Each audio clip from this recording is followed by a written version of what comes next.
Okay, so we have had the teasers, we've had the speculation, we've even had the odd leak, and now finally Rolex have told us what they are releasing in 2020, and I think the Oyster Perpetual is the best of the damn lot.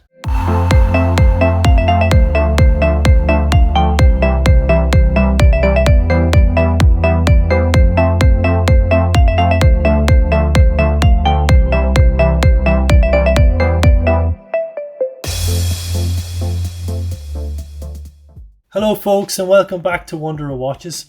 Now before I get into the specs and my reaction to this watch, I find this particular OP release interesting for several reasons. Now most obviously is the size choice. There are 28, 31, 34, 36mm and 41mm versions. Most interesting here is the size choice at the top end. Like a 5mm difference between the 36 and 41 is quite a lot. But actually, if you look at the Tudor Black Bay range, their sister brand have been doing this for a number of years, only offering a 36mm and 41mm variant at the upper end of the scale. Maybe Tudor was carrying out some complex market research on behalf of Rolex. But what I find compelling at the moment is that there is a huge call for a 36mm Rolex Explorer, and if you want my prediction, this is definitely something I see in Rolex's future. Small watches have become fashionable again, and I think Rolex are recognising that here with this release, in their own way stating that the 36mm version will do for most wrist sizes up to maybe 7.5 inches, and after that you will need something substantially larger, and that's where the 41mm comes in. However, 41mm is too big for most, I feel, in terms of a dress watch, especially given the dial to case ratio, and it's going to look huge on smaller wrists. Secondly, there was the action that Rolex took against Californian company.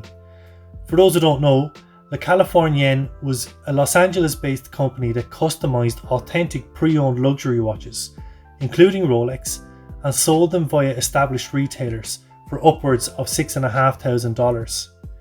Do you notice anything similar here to the new bright OPs?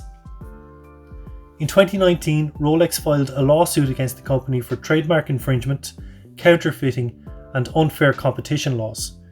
The court signed off on a final judgment in favour of Rolex. The Californian were ordered to remove all current Rolex offerings from Instagram and their website. They can no longer associate the pieces with any of the Rolex branding or symbols. Now, in light of what we have seen with this bright and colourful OP release, it sheds a bit more light on why Rolex took this action in the first place.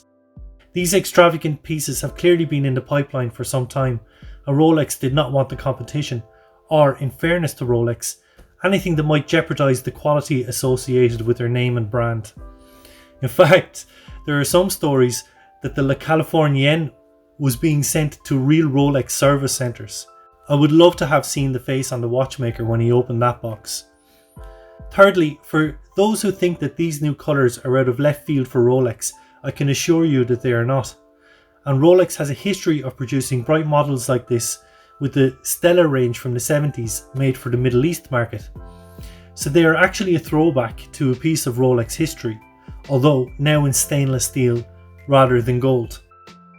So spec wise then, the 36 and 41mm OPs get the brand new caliber 3230, offering Rolex's patented Chronergy escapement, fitted with the exclusive and beautiful blue parachrome hairspring that unfortunately you're not going to get to see, and that hairspring is up to 10 times more precise than a traditional hairspring in terms of shock, and it adds 70 hours of power reserve, which is fantastic for any rotation, and again maybe an admission by Rolex that people now like to have more than one watch.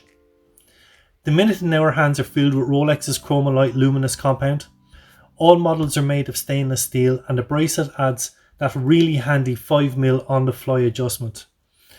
Dials are available in a silver sunray finish with 18 karat gold hour markers and hands, a bright black gloss, which Rolex are calling bright black, with 18 karat white gold hour markers and hands, and then we've got candy pink lacquer, turquoise blue, yellow, coral red and green. Now I think these are going to sell like absolute hotcakes, my favourite of the colours being the yellow one. But for those looking for something a little more traditional, The flagship silver sunburst dial is absolutely stunning, from the renderings on the website anyway. The domed bezel and the finishing on the indices and dial look amazing. Rolex have hit an absolute home run with this release. Now finally, for anybody who wants to get the old 39mm, and now that they've been discontinued, I think we can expect a bit of a price hike on the secondary market. So that's it. These are fantastic watches. I might even get one of these in the future. Probably the sunburst silver dial or the black one. Or maybe, just maybe, the yellow one. So thanks very much for watching. Please subscribe and hit that like button. Good luck everyone. Ben.